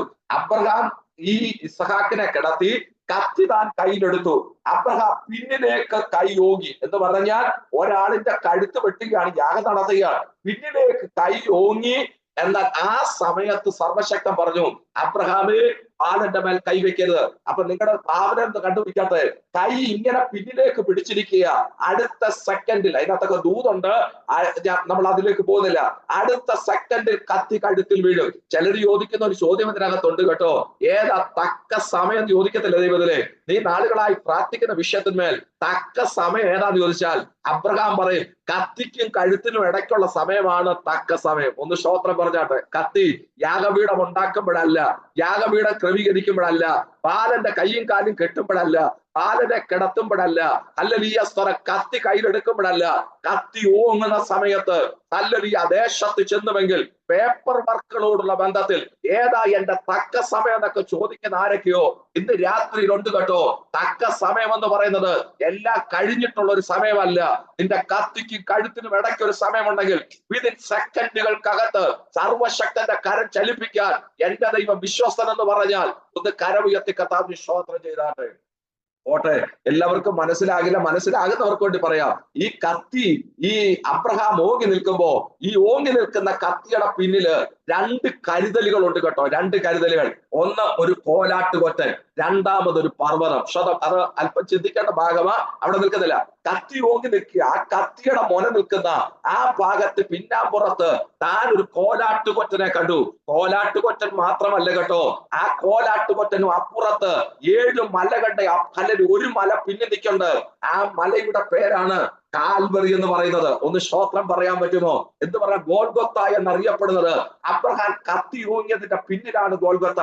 അങ്ങനെയാണെന്നുണ്ടെങ്കിൽ സ്തോത്രം ഏതാ യാഗമെന്ന് ചോദിച്ചാൽ അബ്രഹാം ചെയ്തതല്ല, ഇസ്രായേൽ ജനം ചെയ്തതല്ല, സാക്ഷാൽ യാഗപീഠമേന്ന് ചോദിച്ചാൽ അത് കാൽവറിയുടെ കുലക്കളമാ. ഒന്ന് കരമുയർത്തി ഒന്ന് സ്തോത്രം പറയാൻ പറ്റുമോ? ഇന്നിന്റെ വെല്ലുവിളികളെ നോക്കി ധൈര്യത്തോടെ പറ, ഇന്നിന്റെ ഭാരങ്ങളെ നോക്കി ധൈര്യത്തോടെ പറ. എല്ലാ കാലത്തും ഇതുപോലെ പോകില്ല. ഇന്ന് ഞാൻ ചില മേഖലകളിൽ ചില ഘട്ടങ്ങൾ കൂടെ കടന്നു പോകുന്നെങ്കിൽ ഇതിന്റെ പിന്നാമ്പുറത്ത് എനിക്ക് വേണ്ടി ചില കരുതലുകള് എന്റെ ദൈവം ഒരുക്കി വെച്ചിട്ടുണ്ട്. ഞാൻ പിന്നെയും പരിശുദ്ധാത്മാവനെ പറയാൻ നിർബന്ധിക്കുന്നത് കൊണ്ട് അല്ലെ ഒന്നുകൂടെ ആവർത്തിക്കുന്നു. ആ ദേശത്ത് ഇന്ന് രാത്രി ശക്തമായ ദൈവാത്മാവ് ആവർത്തിക്കുന്നു. ആ ദേശത്ത് ദൈവം നിങ്ങളെ എത്തിച്ചെങ്കിൽ അവിടെ നിർത്താൻ, അവിടെ മാനിക്കാൻ, അവിടെ ഉറപ്പിക്കാൻ എന്റെ ദൈവത്തിന്റെ കരത്തിന് കരുത്തുണ്ടെന്ന് വിശ്വസിക്കുന്നവരൊക്കെ സ്തോത്രം ചെയ്താൽ ഓട്ടെ. നമ്മൾ അങ്ങനെ ആ ഭാഗത്തേക്ക് പോകുന്നില്ല. അപ്പൊ ഒന്നാമത്തത് നമുക്കൊരു യാഗമുണ്ട്. 2 നമുക്കൊരു യാഗപീഠമുണ്ട്. 3 നമുക്കൊരു മഹാപുരോഹിതനുണ്ട്. എടുക്കേണ്ട വാക്യം ഞാൻ തന്നെ പറഞ്ഞു വിടാം. അല്ലെ എബ്രായ ലേഖനം 4:10 ഹീബ്രൂസ് ചാപ്റ്റർ 4:15 കിടക്കുന്നത് നമുക്കുള്ള മഹാപുരോഹിതൻ നമ്മുടെ ബലഹീനതകളിൽ സഹതാപം കാണിപ്പാൻ കഴിയാത്തവനല്ല. ഞാൻ അവിടെ നിൽക്കട്ടെ ദൈവത്തിലെ. പരിശുദ്ധാത്മാവ് നൽകിയ ഒരു ശുശ്രൂഷയുടെ തലത്തിൽ നിന്നുകൊണ്ടാണ് പറയുന്നത്. ഞാൻ ആ വാക്കൊന്നും കൂടെ ആവർത്തിക്കുന്നു. 3 നമുക്കൊരു യാഗപീഠമുണ്ട്. നമുക്കൊരു മഹാപുരോഹിതനുണ്ട്. നമ്മുടെ മഹാപുരോഹിതനെ കുറിച്ച് കിടക്കുന്നത് നമ്മുടെ മഹാപുരോഹിതൻ നമ്മുടെ ബലഹീനതകളിൽ സഹതാപം കാണിപ്പാൻ കഴിയാത്തവനല്ല. അവിടെ വിവരിക്കുന്നില്ല, ഞാനത് പറഞ്ഞു വിടുക. പിശാചിന്റെ ഒരു തന്ത്രം. ഉപവാസത്തിന്റെ പ്രാരംഭ രാത്രിയാണല്ലോ. വളരെ ശ്രദ്ധിക്കണം, ഇതൊരു ദൂതാണ് വ്യക്തിപരമായിട്ട്. അല്ലെങ്കിൽ അതുകൊണ്ടാണ് ഞാൻ നിർത്തി പറയുക. ഉപവാസത്തിന്റെ പ്രാരംഭ രാത്രിയാണല്ലോ. ദൈവത്തിലെ പിശാചിന്റെ തന്ത്രങ്ങൾ ചെറുതല്ല കേട്ടോ. നമ്മള് ആരും പെർഫെക്റ്റ് അല്ല. നമ്മൾ ആരും പെർഫെക്റ്റ് അല്ല എന്ന് പറഞ്ഞാൽ നമ്മുടെ ഭാഷ പറഞ്ഞാൽ നമ്മളൊക്കെ നീതിമാന്മാരും വിശുദ്ധന്മാരും അല്ല. നമ്മളെ കർത്താവ് നീതിമാന്മാരും വിശുദ്ധന്മാരും ആക്കിയതാണ്. ഒന്ന് കരമുയർത്തി സ്തോത്രം പറയാൻ പറ്റുമോ? ഒന്നുകൂടെ ആവർത്തിക്കുന്നു. നമ്മളൊക്കെ ബൈബർത്ത് വിശുദ്ധന്മാരും നീതിമാന്മാരും ഒന്നും അല്ല. നമ്മുടെയൊക്കെ ജീവിതത്തിൽ എന്തൊക്കെ സംഭവിച്ചിട്ടുണ്ടെന്നൊക്കെ നമുക്ക് എല്ലാവർക്കും അറിയാമല്ലോ. പക്ഷെ സ്വർഗം നമ്മെ വിശുദ്ധന്മാരും നീതിമാന്മാരും ആക്കിയതാ. ഞാൻ ഇനി പറയാൻ പോകുന്നത് ഒരു സ്പിരിച്വൽ ഫൈറ്റിങ്ങിന്റെ മേഖലയാണ്. ദൈവാത്മാവനോട് പറയാൻ നിർബന്ധിക്കുന്നു. നമ്മുടെ മഹാപുരോഹിതനെ കുറിച്ച് പറയുമ്പോൾ ഇത് പറഞ്ഞിട്ട് അതിലേക്ക് വരാം. നിങ്ങൾ ശ്രദ്ധിക്കണേ, നമ്മൾ അറിഞ്ഞോ അറിയാതെയോ ഒരു തെറ്റ് ചെയ്തതിരിക്കട്ടെ, വളരെ ശ്രദ്ധിക്കണം. അത് ദൈവാത്മാവ് വ്യക്തിപരമായി വിഷയം പറയുന്നത്. അല്ലെ, നമ്മൾ ഒരു തെറ്റ് ചെയ്തതിരിക്കട്ടെ, അറിഞ്ഞോ അറിയാതെയോ ഒരു തെറ്റ് ചെയ്തു, അത് തെറ്റായി പോയത് കണ്ട് കർത്താവിന്റെ അടുക്ക വന്ന് അത് ഏറ്റുപറഞ്ഞ് പാപക്ഷമ പ്രാപിച്ച് ശുദ്ധീകരണം പ്രാപിച്ചാൽ പിന്നെ നമ്മുടെ ദൈവത്തിന്റെ ഒരു പ്രത്യേകത ഉണ്ട്. അത് മേലാൽ ദൈവം ഓർക്കത്തില്ല. ഒന്ന് കര ഉയർത്തി ഒന്ന് സ്തോത്രം പറഞ്ഞാട്ടെ. നമ്മുടെയൊക്കെ ഒരു പ്രത്യേകത ഉണ്ട്. നമ്മളൊക്കെ പൊറുക്കും, പക്ഷെ മറക്കത്തില്ല. എന്താ പറയുക, പൊറുക്കുക എന്നുള്ള വാക്കൊരു നമ്മുടെ മലയാളം വാക്കാണ്. ഒന്നുകൂടെ പറയാം, നമ്മളൊക്കെ ക്ഷമിക്കും പക്ഷെ മറക്കത്തില്ല. നമ്മൾ പറയത്തില്ലയോ ചിലപ്പോഴൊക്കെ, അല്ല സാറേ ഞാൻ ആ വിഷയം ക്ഷമിച്ചു പക്ഷെ ഞാൻ എൻ്റെ ജീവിതത്തിൽ മറക്കത്തില്ല എന്ന് പറഞ്ഞാൽ നമ്മളൊക്കെ ക്ഷമിക്കും പക്ഷെ മറക്കില്ല. പക്ഷെ നമ്മുടെ ദൈവത്തിന് മാത്രം ഒരു പ്രത്യേകത ഉണ്ട് കേട്ടോ. നമ്മുടെ ദൈവം ക്ഷമിക്കുക മാത്രമല്ല, ക്ഷമിച്ചത് പിന്നെ ഓർക്കത്തില്ല. ഒന്ന് സ്തോത്രം പറഞ്ഞാട്ടെ. പരിശുദ്ധാത്മാവ് എന്നോട് ഒരു വെളിപ്പാട് പറയാൻ നിർബന്ധിക്കുന്നു. ഇതിനകത്തിരിക്കുന്ന ഏതൊക്കെയോ മേഖലകളിൽ ആരൊക്കെയോ ഇന്നലകളിൽ സംഭവിച്ച ചില അപചയങ്ങളോടുള്ള ബന്ധത്തിൽ ഏറ്റുപറഞ്ഞ് ഉപേക്ഷിച്ച വിഷയം, കർത്താവിന്റെ ക്രമീകരണം പ്രാപിച്ച വിഷയം, കർത്താവെ പറ്റിപ്പോയി എന്ന് പറഞ്ഞ് ശുദ്ധീകരണത്തിന് ഏൽപ്പിച്ച വിഷയം, അത് പിന്നെ ഇന്ന് രാത്രി ഉപവാസ പ്രാർത്ഥനയ്ക്കകത്തിരിക്കുമ്പോ അതൊരു മുട്ടുസൂചി പോലെ അതിനെ കുത്തി നോവിക്കുന്നെങ്കിൽ അതിന്റെ പിന്നെ വ്യാപരിക്കുന്ന പൈശാചം ഫൈറ്റിങ്ങിനെ നോക്കി വിളിച്ചു പറ, പിശാചേ എന്റെ ദൈവത്തിനൊരു പ്രത്യേകതയുണ്ട്. എന്റെ ദൈവം ക്ഷമിച്ചാൽ പിന്നെ അവൻ ഓർക്കുന്നവനല്ല. ഒന്ന് സ്തോത്രം പറയാൻ പറ്റുമോ? ഒന്നുകൂടെ ഞാൻ പറയാം ദൈവമക്കളെ, അവിടെ ബൈബിളിൽ ഒരു വാക്യമുണ്ട് കേട്ടോ. ഞാൻ എന്റെ അകൃത്യം അവനോട് അറിയിക്കുമെന്ന് പറഞ്ഞപ്പോൾ തന്നെ അവൻ എന്റെ പാപത്തിന്റെ കുറ്റം ക്ഷമിച്ചു തന്നു. ഒന്ന് സ്തോത്രം പറയാൻ പറ്റുമോ? ആർക്കൊക്കെയോ ഇന്നലെ കണ്ട ചില അപജയങ്ങളോടുള്ള ബന്ധത്തിൽ, വേണ്ടാത്ത ചില മണ്ഡലങ്ങളോടുള്ള ബന്ധത്തിൽ ഏറ്റു പറഞ്ഞിട്ട് ഒരു പ്രാഗൽഭ്യത്തെ നഷ്ടപ്പെടുത്തി കളയുന്ന ഇരുട്ടിന്റെ ആഴങ്ങളെ നോക്കി ദൈവാത്മാവ് ഇടപെടുന്നത് ഇന്ന് രാത്രി ധൈര്യത്തോടെ പറ, എന്റെ കർത്താവ് അവൻ എന്റെ അപ്പന. ഞാൻ പറഞ്ഞാൽ ക്ഷമിക്കാൻ, അല്ല ഞാൻ ഏറ്റു പറഞ്ഞ വിഷയം ഒരിക്കലും ഓർക്കാതെ വണ്ണം എനിക്ക് വേണ്ടി ഹല്ലേലൂയ പ്രതിക്രിയ നടത്തുന്ന, എന്നെ ആശ്വസിപ്പിക്കുന്ന ഒരു നല്ല മഹാപുരോഹിതൻ എനിക്കുണ്ട്. നമുക്ക് അങ്ങനെ പോകാൻ സമയമില്ലാത്തതുകൊണ്ട് ഞാൻ പെട്ടെന്ന് കയറുക. അപ്പൊ ഒന്നുകൂടെ പറയുന്നു, നമുക്കൊരു യാഗമുണ്ട്. 2, നമുക്കൊരു യാഗപീഠമുണ്ട്. 3, നമുക്കൊരു മഹാപുരോഹിതനുണ്ട്. 4, നമുക്കൊരു വാഗ്ദത്തമുണ്ട്. ശ്രദ്ധിക്കണേ, നമുക്കൊരു വാഗ്ദത്തമുണ്ട്. വാഗ്ദത്തം ഒരു വാക്ക് പറയാതിരിക്കാൻ കഴിയില്ല. യഥാർത്ഥത്തിൽ നമ്മൾ പ്രോമിസുകളെ പഠിച്ചാൽ ബിബ്ലിക്കൽ പ്രോമിസുകളെ 3ആയിട്ടാണ് തിരിച്ചിരിക്കുന്നത്. ഒന്നിച്ച് തൊട്ടങ്ങ് പോകുക. ബിബ്ലിക്കൽ പ്രോമിസിനെ 3ആയിട്ടാണ് തിരിച്ചിരിക്കുന്നത്. 1 eternal promise, 2 spiritual promise, 3 material promise. ചില ആൾക്കാരൊക്കെ പറയും ഭൗതികമായ വാഗ്ദത്തമുണ്ട്. നല്ലല്ലോ കേട്ടോ. വേദപുസ്തകം പഠിച്ചാൽ 3 വാഗ്ദത്തങ്ങളുണ്ട്. 3 വാഗ്ദത്തങ്ങൾ. 1 എറ്റേണൽ പ്രോമിസ്, അത് നമുക്കറിയാം, വാക്കിനകത്ത് തന്നെ അത് നിത്യതയുടെ വാഗ്ദത്തമാണ്. 2ാമത് സ്പിരിച്വൽ പ്രോമിസ്, ആ ദേശത്ത് ദൈവം നിങ്ങളെ കൊണ്ടുവന്നെങ്കിൽ കർത്തൃവേലയോടുള്ള ബന്ധത്തിൽ. ഇത് പറയുമ്പോ ദൈവാത്മാവ് ഇടപെടുന്നത്. ഇപ്പൊ ഒരു വിശ്വാസിയായിരിക്കുന്ന ചില വ്യക്തികളെ നാളെ ശുശ്രൂഷ മണ്ഡലത്തിലേക്ക് കൊണ്ടുവരത്തക്കവണ്ണം ഇത് പറയുമ്പോ കർത്താവ് ഒരു വാക്കെന്നോട് പറയുന്നു, വെളിപ്പാടായി, അല്ലെങ്കിൽ ആക്ട്സ് ചാപ്റ്റർ 6 കിടക്കുന്നത് പരിശുദ്ധാത്മ ജ്ഞാനനിറമുള്ള ചിലതിനെയൊക്കെ കർത്തൃവേലയ്ക്കായി മേശയെ ശുശ്രൂഷിക്കാനാക്കുന്ന പോലെ ഇന്ന് ഈ മീറ്റിങ്ങിനകത്തിരിക്കുന്ന ചിലതിനെ കർത്താവിന്റെ വേലയ്ക്ക് നിയോഗത്തോടെ ആദേശത്തിലേക്ക് അയച്ചതാകട്ടോ. അതുകൊണ്ട് സഹോദരങ്ങളെ, ഇന്നലകളിൽ എവിടെങ്കിലുമൊക്കെ ദൈവശബ്ദം വേലയോടുള്ള ബന്ധത്തിൽ കേട്ടെങ്കിൽ അതിനകത്ത് ഒരു സ്പിരിച്വൽ പ്രോമിസ് ഉണ്ടെങ്കിൽ ഒന്ന് കരമുയർത്തി പറ, എവിടേക്കോ ചിലതൊക്കെ വേലയ്ക്ക് ഇറങ്ങും കേട്ടോ. ഞാൻ ഇന്ന് രാത്രി പ്രസംഗിക്കുന്ന ചില ദൈവാസനെ പരിശുദ്ധാത്മാവ് ഒരു വെളിപ്പാട് പറയാൻ നിർബന്ധിക്കുന്നു. ഇന്ന് ഞാൻ പ്രസംഗിക്കുന്ന ചിലര്, ഇന്ന് ഈ സന്ദേശം കേൾക്കുന്ന ചിലര് നാളെ ഇന്റർനാഷണൽ പ്രീച്ചിങ് ലെവലിലേക്ക്, മിനിസ്ട്രിയുടെ ലെവലിലേക്ക് കയറുന്ന ചിലത് ഇന്ന് രാത്രി ഈ സന്ദേശം കേൾക്കുന്ന ദൈവാത്മാവ് ദൂതറവിടുക. ഞാൻ സമയത്തിന്റെ പരിമിതി ഉണ്ടെങ്കിലും ഒരു വാക്ക് പറയാ, കർത്താവിന്റെ കൃപയാൽ 25 വർഷമായി കർത്താവിന്റെ മഹത്വമുള്ള വിലയില കേട്ടോ. 1999 കർത്താവിന്റെ വില തുടങ്ങിയതാ. അല്ല, 25 വർഷമായിട്ട് കർത്താവിന്റെ വില. ഇത് 25ാമത്തെ വർഷമാണ്. 25 വർഷം കഴിഞ്ഞു. 25ാമത്തെ വർഷം കഴിഞ്ഞു. സഹോദരങ്ങളെ, സ്തോത്രം. ഒരു കാലഘട്ടങ്ങളിൽ ഞങ്ങളുടെ മുമ്പിൽ ഇരിക്കുന്ന കുഞ്ഞുങ്ങളൊക്കെ, സ്തോത്രം, ഞങ്ങളുടെ മുമ്പിൽ ഇരുന്ന കുഞ്ഞുങ്ങളൊക്കെ, ഞങ്ങളൊക്കെ സഭാ ശുശ്രൂഷ തുടങ്ങിയ കാലത്തൊക്കെ ഞങ്ങളുടെ മുമ്പിലത്തെ കുഞ്ഞുങ്ങളൊക്കെ ഓരോ വൻകരയ്ക്കകത്ത് അവരോരോ സഭയുടെയൊക്കെ ശുശ്രൂഷകന്മാരാ. അതിനകത്ത് ഞങ്ങൾക്ക് അഭിമാനമാണ്. ഒന്ന് സ്തോത്രം പറയാൻ പറ്റുമോ? എന്ന് പറഞ്ഞാൽ ചില രാജ്യങ്ങളിലൊക്കെ ചെല്ലുമ്പോ, അല്ലെങ്കിൽ അവരൊക്കെ ഞങ്ങള്, അല്ലെങ്കിൽ അവര് ഹോസ്റ്റും ഞങ്ങൾ ഗസ്റ്റുമായിട്ടൊക്കെ പ്രസംഗിക്കാൻ ചില രാജ്യങ്ങളിലും വൻകരയിൽ ചെല്ലുമ്പോ ഞങ്ങൾക്ക് അഭിമാനമാകട്ടോ. ഞങ്ങളുടെ മുമ്പിൽ നിന്ന കുഞ്ഞുങ്ങളാ, ഞങ്ങളുടെ മുമ്പിൽ നിന്ന് പഠിച്ചവരാ, ഞങ്ങളുടെ മുമ്പിൽ നിന്ന് വചനം കേട്ടവരാ ഓരോ രാജ്യത്ത് കർത്താവിന്റെ വേല മുഖത്ത് നിൽക്കുന്നത്.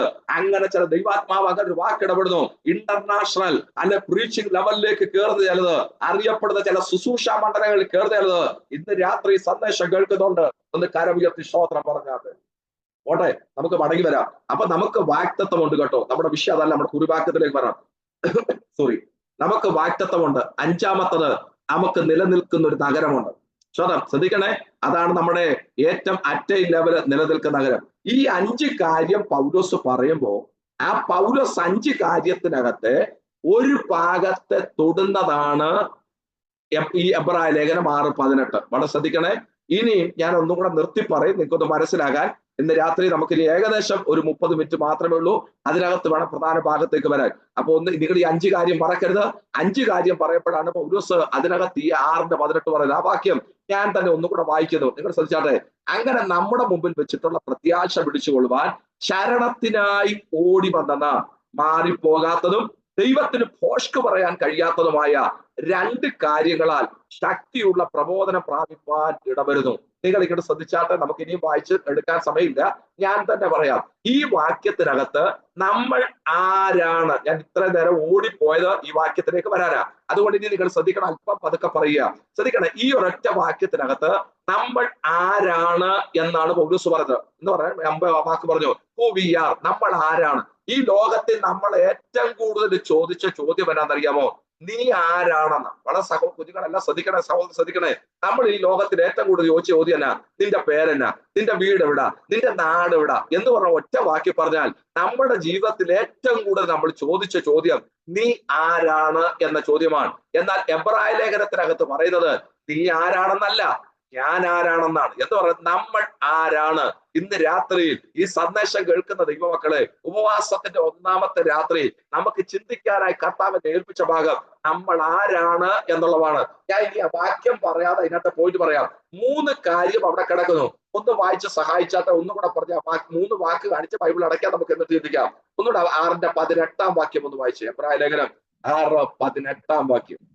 അങ്ങനെ നമ്മുടെ മുമ്പിൽ വെച്ചിട്ടുള്ള പ്രത്യാശ പിടിച്ചുകൊള്ളുവാൻ നിർത്തണേ സിസ്റ്റർ, ഒന്ന് നിർത്തണേ. അവിടെ 1ാമത് പ്രത്യാശ മുമ്പിൽ കണ്ടവർ. പോയിട്ട് നിങ്ങൾ ശ്രദ്ധിക്കണം, നമ്മൾ ആരാണ്. 1 പ്രത്യാശ മുമ്പിൽ കണ്ടവർ. 2 ശരണത്തിനായി ഓടി വന്ന നാം. 2 ശരണത്തിനായി ഓടി വന്നവർ. 3 നാം മാറിപ്പോകാത്തതും ദൈവത്തിന് ഭോഷ്ക് പറവാൻ കഴിയാത്തതുമായ 2 കാര്യങ്ങളാൽ ശക്തിയുള്ള പ്രബോധനം പ്രാപിപ്പാൻ ഇടവരുന്നു. കരുത്തുള്ള 2 കാര്യം കരത്തിലുള്ളവർ. ഇന്ന് രാത്രിയിൽ ഇനിയുള്ള ദിവസങ്ങളിൽ ശക്തന്മാരായ അഭിഷക്തന്മാർ നിങ്ങളുടെ മധ്യ ദൈവനെ സംസാരിക്കാൻ പോകുക.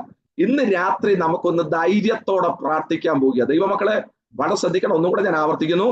ഇപ്പൊ നമ്മൾ പറഞ്ഞ 5 കാര്യങ്ങൾ നമുക്ക് എന്തുണ്ടെന്നാ പറഞ്ഞത്. നമ്മളൊക്കെ വഴിയെ വന്ന് വെറുതെ ഇരിക്കുന്നവരൊന്നും അല്ല.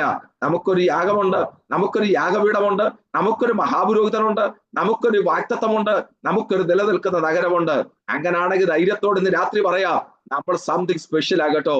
അങ്ങനെ സംതിങ് സ്പെഷ്യലായ നാം ആരാണെന്ന് ചോദിച്ചാൽ, ഇനി ബൈബിൾ അടയ്ക്കാൻ നമ്മളായിരിക്കും ഇനിയുള്ള സമയം ഞാൻ തന്നെ അങ്ങ് പറഞ്ഞു വിടുക. നമ്മൾ ആരാണ് എന്ന് ചോദിച്ചാൽ 1 പ്രത്യാശ മുമ്പിൽ കണ്ടവർ, 2 ശരണത്തിനായി ഓടി വന്നവർ, 3 കരുത്തുള്ള 2 കാര്യം കരത്തിൽ പ്രാപിച്ചവർ. ഒന്നുകൂടെ ഞാൻ ആവർത്തിക്കുന്നു. ആ ഒറ്റ വാക്യത്തിനകത്ത് നമ്മൾ ആരാണെന്ന് ചോദിച്ചാൽ ഒന്നുകൂടെ ആവർത്തിക്കുന്നു. പ്രത്യാശ മുമ്പിൽ കണ്ടവർ, പ്രത്യാശ മുമ്പിൽ കണ്ടവർ. 2 ശരണത്തിനായി ഓടി വന്നവർ. 3 കരുത്തുള്ള 2 കാര്യങ്ങൾ കരത്തിൽ പ്രാപിച്ചവർ. ഇന്ന് രാത്രി നിങ്ങളുമായി പങ്കുവെക്കാൻ പരിശുദ്ധാത്മാവെന്നെ ഏൽപ്പിച്ച ആ 3 ചിന്തകളാണത്. അതിനകത്ത് പ്രധാനമായി ഇന്ന് രാത്രി ചിന്തിക്കേണ്ടത് ശരണത്തിനു വേണ്ടി ഓടി വന്നവരാ. ഞാനൊരു വാക്ക് പറയാം. ഞാൻ പറഞ്ഞല്ലോ, ഞാനൊരു റാന്നി സ്വദേശിയാണ്. ഹല്ലേലൂയ. ഞാന് വളർന്നതൊക്കെ റാന്നിയിലാണ് വളർന്നത്. എന്നാൽ കർത്താവിന്റെ വേലയ്ക്ക് ഇങ്ങോട്ട് ശ്രദ്ധിക്കണേ, കർത്താവിന്റെ വേലയ്ക്ക് ഇറങ്ങുന്നതിന് മുമ്പ് ഞാൻ കർത്താവിന്റെ വേലയ്ക്ക് ഇറങ്ങുമ്പോഴും ദൈവജനം പഠിക്കാൻ ഇറങ്ങിയപ്പോഴും ഞാൻ സ്വപ്നേവി ചിന്തിച്ചില്ല കേരളത്തിന്റെ ക്യാപിറ്റൽ സിറ്റിക്കകത്ത് ഞാൻ വരുമെന്നോ, ഞാൻ കർത്തൃവേല ചെയ്യുമെന്നോ, ഈ 18 വർഷം ഈ പട്ടണത്തിനകത്ത് ഞാൻ നിൽക്കുമെന്നോ എന്റെ സ്വപ്നത്തിൽ പോലും ഇല്ലായിരുന്നു. ശ്രോത്രം, അല്ലെങ്കിൽ എന്നാൽ ദൈവത്തിന്റെ പദ്ധതി ആയിരിക്കുന്ന പോലെ എനിക്ക് നല്ലവണ്ണം അറിയാം. ആ യൂറോപ്പിന്റെ വ്യത്യസ്ത രാജ്യങ്ങളുടെ ഈ സന്ദേശം കേൾക്കുമ്പോ നമുക്ക് ഇവിടെ കിടക്കുന്ന ഒരു പദമുണ്ട്, ശരണത്തിനു വേണ്ടി ഓടി വന്നവരാ. ഒന്ന് ശ്രോത്രം പറയാൻ പറ്റുമോ? അത് ശരണത്തിന് ഓടി വന്നത് അതിനൊരു സ്പിരിച്വൽ മീനിങ് ഉള്ളപ്പോ നിങ്ങളോടുള്ള ബന്ധത്തിൽ അതിനൊരു മെറ്റീരിയൽ മീനിങ്ങും ഉണ്ട്. അതുകൊണ്ട് നിങ്ങളെ ഉറപ്പിക്കാൻ ഒരു വാക്ക് പറയണം, അതിലേക്ക് ഓടി വരുന്നത് ശരണത്തിന് വേണ്ടി ഓടി വന്നവർ. അപ്പൊ മറന്നു പോകരുത്. 1 പ്രത്യാശ മുമ്പിൽ കണ്ടവർ. ഞാൻ അവിടെ ഒന്ന് തൊട്ടിട്ട് എനിക്ക് 2ാമത്തെ പദത്തിലേക്ക് വരാൻ പറ്റൂ. 1 പ്രത്യാശ മുമ്പിൽ കണ്ടവർ, 2 ശരണത്തിനായി ഓടി വന്നവർ, 3 കരുത്തുള്ള 2 കാര്യം കരത്തിൽ പ്രാപിച്ചവരാ നാം. ശ്രദ്ധിക്കണേ, ഞാൻ കരുത്തുള്ള കാര്യത്തിലേക്ക് ഇന്ന് രാത്രി വരില്ല. അതിന് മുമ്പുള്ള 2 കാര്യങ്ങൾ പറഞ്ഞ് നമുക്ക് പ്രാർത്ഥിക്കണം. ഒന്നാമത്തെ കാര്യം, പ്രത്യാശ മുമ്പിൽ കണ്ടവർ. കുഞ്ഞുങ്ങളെ, സഹോദരങ്ങളെ, എന്താ നമ്മൾ പലപ്പോഴും പറയാം, വാട്ട് ഈസ് ക്രിസ്ത്യൻ ഹോപ്പ് എന്ന് ചോദിച്ചാൽ, എന്താ ക്രിസ്തീയ പ്രത്യാശ എന്ന് ചോദിച്ചാൽ 5 കാര്യങ്ങളാ ക്രിസ്തീയ പ്രത്യാശ. നമുക്ക് എല്ലാവർക്കും അറിയാമല്ലോ. പ്രത്യാശകൾ വ്യത്യസ്ത മേഖലകളുണ്ട്. പക്ഷെ ക്രിസ്ത്യൻ ഹോപ്പ് എന്ന് പറയുന്നത് 5 കാര്യങ്ങളാ. ഒന്നാമത്തെ ക്രിസ്ത്യൻ ഹോപ്പ് അത് കഷ്ടതയിലെ പ്രത്യാശയാണ്. വളരെ ശ്രദ്ധിക്കണേ, കഷ്ടതയിലെ പ്രത്യാശ. രണ്ടാമത്തെ ക്രിസ്ത്യൻ ഹോപ്പ് എന്ന് പറയുന്നത് അത് മരണത്തിലെ പ്രത്യാശയാണ്. മൂന്നാമത്തെ ക്രിസ്ത്യൻ ഹോപ്പ് തിരശ്ശീലയ്ക്ക് അപ്പുറത്തുള്ള പ്രത്യാശയാണ്. നാലാമത്തത് കർത്തൃവരവിലെ പ്രത്യാശയാണ്. 5 വെളിപ്പെടാൻ പോകുന്ന തേജസ്സിന്റെ പ്രത്യാശയാണ്. അതായത് ക്രിസ്തീയ പ്രത്യാശ എന്ന് പറയുന്നത് 5 കാര്യങ്ങളാണ്. 5 കാര്യങ്ങൾ. ഒന്നാമത്തത് കഷ്ടതയിലെ പ്രത്യാശ. നമുക്കറിയാവുന്ന വാക്യമാണ് റോമാലേഖനം 5:5 വാക്യത്തിൽ കിടക്കുന്നത്. കഷ്ടത സഹിഷ്ണുതയെയും സഹിഷ്ണുത സിദ്ധതയുള്ള വാക്കുമെന്ന് പറഞ്ഞ് കഷ്ടതയിലും ഞങ്ങൾ പ്രത്യാശയുള്ളവരാണ്. ഒന്ന് കരമുയർത്തി പറയാൻ പറ്റുമോ? അല്ലെങ്കിൽ കഷ്ടത, കാരണം ക്രിസ്ത്യൻ ഹോപ്പ് എന്ന് പറയുന്നത് കഷ്ടതയിലെ പ്രത്യാശയാണ്. നിങ്ങൾക്കത് മനസ്സിലാകാൻ വേണ്ടി മാത്രം ഞാനൊരു കാര്യം പറയാം. നമുക്ക് എല്ലാവർക്കും അറിയാലോ, ഈ നമ്മൾ പാടുന്ന ഒരു പാട്ടുണ്ട്, വാഴും ഞാൻ ഈ രക്ഷിതാവിൻ കൂടെ എപ്പോഴും എന്ന് പറഞ്ഞ ഒരു പാട്ട്, മലയാളം പാട്ടുണ്ട്. ഈ വാരിതിയിൽ വൻതിരയിൽ തള്ളലേറ്റ് ഞാൻ എന്ന് പറഞ്ഞ് പാടുന്ന പാട്ട്, അത് വേട്ടമല ഫിലിപ്പോസ് ഉപദേശി എഴുതിയ പാട്ടാണ്. കുഞ്ഞുങ്ങളെ ശ്രദ്ധിക്കാൻ വേണ്ടി, അല്പം കട്ടിയുള്ള സബ്ജക്ട് ആയതുകൊണ്ട് ഈ പാട്ട് എഴുതിയത്, വാഴും ഞാൻ രക്ഷിതാവിൻ കൂടെ എപ്പോഴും എന്നുള്ള പാട്ട് എഴുതിയത് വേട്ടമല ഫിലിപ്പോസ് ഉപദേശിയ. സന്തോഷത്തോടെ പറയട്ടെ, ആ കർത്തൃദാസനും പാസ്റ്ററെ പോലെ എന്നെ പോലെ റാന്നിക്കാരൻ തന്നെയാണ്. ഒന്ന് സ്തോത്രം പറയാൻ പറ്റുമോ? അസൂയ ഇല്ലാത്തവരൊക്കെ. വേട്ടമല ഫിലിപ്പോസ് ഉപദേശി അദ്ദേഹം എപ്പോഴാ ഈ പാട്ട് എഴുതിയ? കഷ്ടതയിലെ പ്രത്യാശ പറയാൻ വേണ്ടിയാണ്. കാരണം എപ്പോഴാ വേട്ടമല ഉപദേശി ഈ പാട്ട് എഴുതിയെന്നറിയാമോ? പത്തനംതിട്ട ജില്ലക്കാർക്ക് അറിയാം. നമ്മൾ ഈ പത്തനംതിട്ടയിൽ നിന്ന് പുനലൂർക്ക് പോകുമ്പോ കുമ്പഴ പാലമുണ്ട്. കുമ്പഴ പാലം, അച്ചൻകോവിലാറിന് കുറുകെ കുമ്പഴ പാലം. ഈ പാട്ട് എഴുതിയതിന്റെ പശ്ചാത്തലം അതാണ്. ചിലർക്കൊക്കെ ഈ ചരിത്രം അറിയാവുന്ന. കർത്താവിന്റെ ദാസൻ വേട്ടമല ഉപദേശി പത്തനംതിട്ട റാന്നിയിൽ നിന്ന് ഒരിക്കൽ പുനലൂരിൽ മീറ്റിങ്ങിന് പോവുക, ഒരു മീറ്റിംഗ് പ്രസംഗിക്കാൻ പോകുക. ഈ പോകുമ്പോ അന്ന് കുമ്പഴ പാലമില്ല, കുമ്പഴ അച്ചൻകോവിലാറിന് കുറുകെയുള്ള പാലമില്ല. അവിടെ അന്നൊരു കടത്താണ്. കടത്തൊക്കെ നിങ്ങൾക്ക് ജർമ്മനിക്കാർക്ക് മനസ്സിലാകുമല്ലോ, നമ്മുടെ വള്ള ചക്കര ഇക്കര പോലെ കടത്താണ്. അപ്പോ ഈ വേട്ടമല ഉപദേശി നേരെ കുമ്പഴ സൈഡിൽ, അതായത് പത്തനംതിട്ട എന്നുള്ള ഭാഗത്ത് അവിടെ നിന്നപ്പോ ഈ വള്ളം അക്കരയാണ്. അക്കരെ ആൾക്കാരെയും കൊണ്ട് കടത്തുകാരൻ ഈ വള്ളം ഇപ്പുറത്ത് വന്ന് ഈ വള്ളത്തേലോട്ട് ഇക്കരെയുള്ളവർ അക്കരയ്ക്ക് പോകാൻ വേണ്ടി കേറാൻ തുടങ്ങിയപ്പോ പെട്ടെന്ന് ഫിലിപ്പോസ് ഉപദേശിയുടെ ഉള്ളില് ഒരു ദൈവാത്മാവ് പറഞ്ഞു, ഈ വള്ളം ഇന്ന് മുങ്ങാൻ പോകുക. അപ്പോഴത്തെ അതിന്റെ പശ്ചാത്തലം താൻ തന്നെ എഴുതിയിരിക്കുന്നത് എങ്ങനെയാ? അച്ചൻകോവിൽ, തമിഴ്നാട്ടിൽ മഴ പെയ്ത് അച്ചൻകോവിലാറ് കലങ്ങി കുത്തി ഒഴുകുക, വല്ലാത്ത ഒഴുക്കാണ്. ഈ വള്ളത്തെ കാലി വയ്ക്കാൻ നേരം ഈ ഭക്തന്റെ ഉള്ളിൽ പരിശുദ്ധാത്മാവ് പറഞ്ഞു, ഈ വള്ളം മുങ്ങാൻ പോകുക. അപ്പോഴ് അദ്ദേഹം തന്റെ പുസ്തകത്തിൽ എഴുതിയിരിക്കുന്നത് എങ്ങനെയാണ്? ഇതൊരു കൊച്ചു വള്ളമാണ്, അത് തുഴയുന്ന ഒരു യൗവനക്കാരനായ ഒരു വ്യക്തിയാണ്. ഈ ഉപദേശി എന്ന് പറഞ്ഞാൽ നല്ല വെള്ളമുണ്ടും വെള്ള ജുബായും ഒക്കെ ഇട്ട് ഒരു നല്ല കേറിയപ്പോഴേ വള്ളക്കാരന് മനസ്സിലായത് ഒരു ഉപദേശിയാണെന്ന്.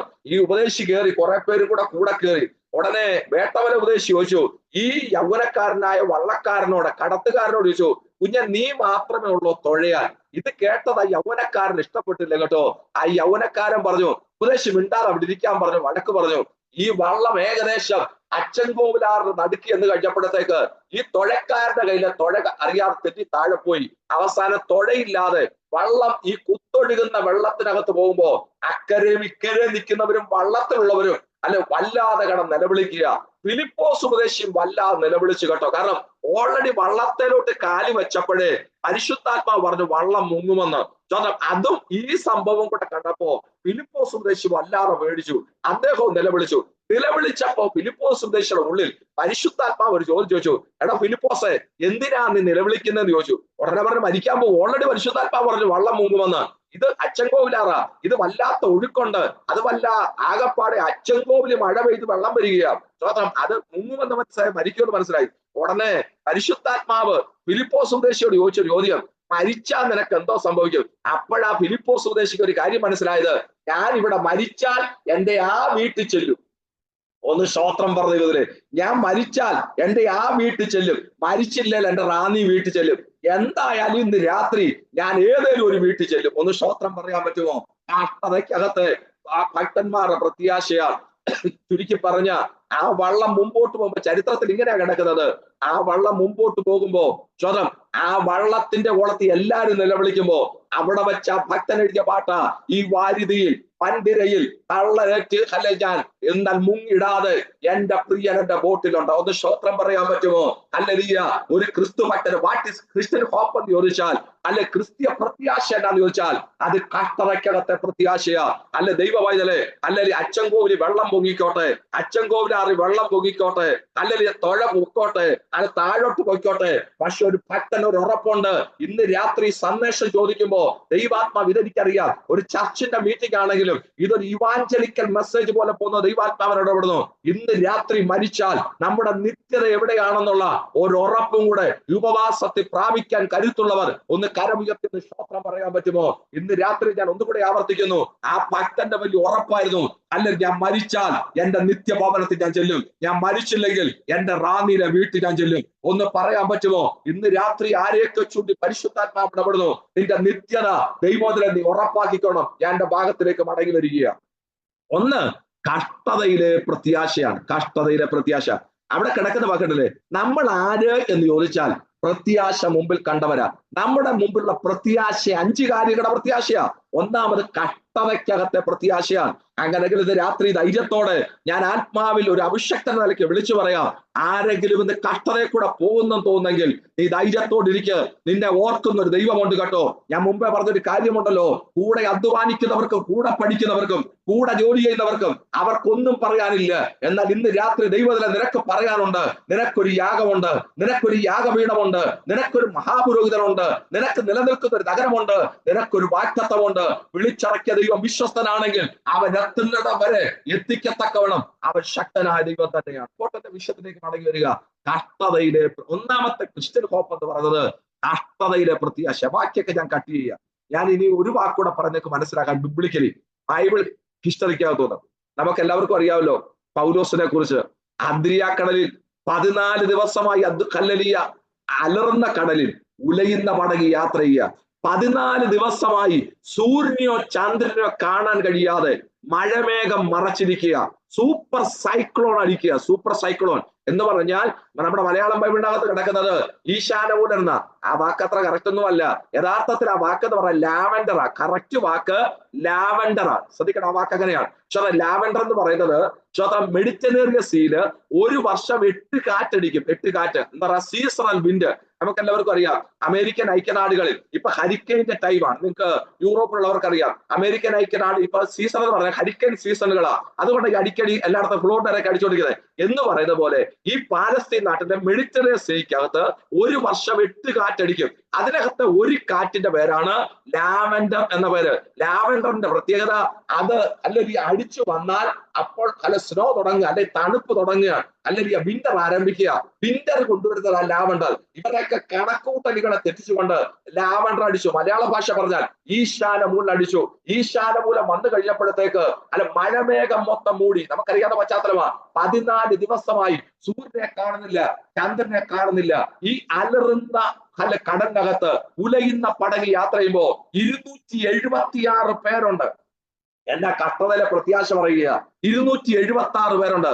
14 ദിവസമായിട്ട് പൗലോസും മിണ്ടാതിരിക്കുക കേട്ടോ. നമുക്കറിയാം 14ാമത്തെ ദിവസം അപ്പം താൻ കയ്യിലെടുത്ത് ഉയരത്തിലേക്ക് നോക്കി സ്തോത്രം പറഞ്ഞപ്പോ ബാക്കി 275 പേര് ഒന്നിച്ചു ചോദിച്ചൊരു ചോദ്യമുണ്ട്. പൗലോസെ മരിക്കാൻ പോകുക, കാട്ടൽ ഇളകുക, അല്ലെ കപ്പൽ ഇളകിക്കൊണ്ടിരിക്കുക, പലക ഇളകുക, നീ എന്തിന് ആഹാരം കഴിക്കുന്നത്? ഉടനെ 14 ദിവസം മിണ്ടാതിരുന്ന മാൻ ഓഫ് 3 ക്യൂബിറ്റ്സ് എന്നറിയപ്പെടുന്ന 3 ക്യൂബിറ്റുകളുടെ മനുഷ്യൻ എന്നറിയപ്പെടുന്ന ആ ഭക്തൻ ആത്മാവി വിളിച്ചു പറഞ്ഞൊരു വാക്കുണ്ട്. ഇന്നലെ വരെ ഞാൻ മിണ്ടിയില്ല, പക്ഷെ എനിക്ക് ഇന്നൊരു ഉറപ്പുണ്ട്.